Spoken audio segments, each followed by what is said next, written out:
A few hours earlier, 4 p.m, the inevitable ping bouncing around the office. An email. Anyone fancy a pint after work? Just the one. Lol. More pings as everyone replies, God, yeah, 5 p.m, shut down. Are you sure you want to shut down the computer? Oh yeah, they're sure. Grabbing coats and bags and piling into lifts. Ping, second floor. Ping, first floor. Ping, freedom. 5:15 and he's standing at the bar. 6 pints of lager, 2 glasses of wine, 3 packets of smoky bacon, sitting down, lager splashing. And he's telling them all about the party he went to on Monday night. Oh yeah, he goes to parties on a Monday night. Grinning as they hang on his every word.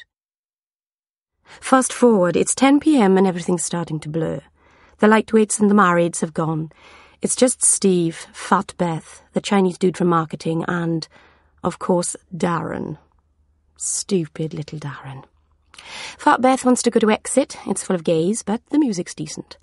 And Steve knows he can always pull some student bint, especially if he takes Darren, looking down at Darren, always looking back up at him and making Steve look good. 10:30, and they're still trying to decide. Chinese dude's asleep, so he's out. Steve's realising that he can't be asked to walk to the club, so instead he's getting Darren to get another round in. Flaming sambucas. Olé. 10:35 and Darren's back from the loo. Steve's still laughing at the red burns on the idiot's top lip. He'll remember that for next time, because there'll always be a next time. Darren no mates, following him around like a dog. Talking of dogs, Fat Beth is snogging the barman for a free aftershock. Bloody hell, go to bed with her and you'll really feel the aftershocks. Steve laughing away at his own joke.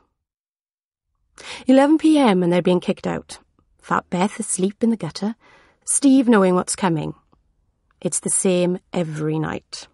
Darren asking if they can, maybe possibly share a taxi. Maybe the little tit fancies him. Who knows? Who cares?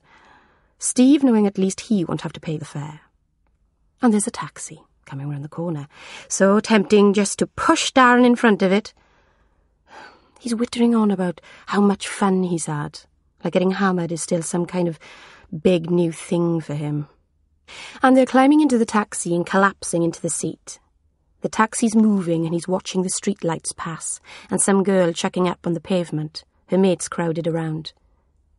Head lolling and sitting in silence except for the radio playing some god-awful song he's never heard of. And they're moving through the streets and gradually he's realising that Darren's talking, asking the driver if he's had a busy night. And Steve just can't take it anymore. Who cares? He doesn't know you. We don't know him. Do you have to say the same crap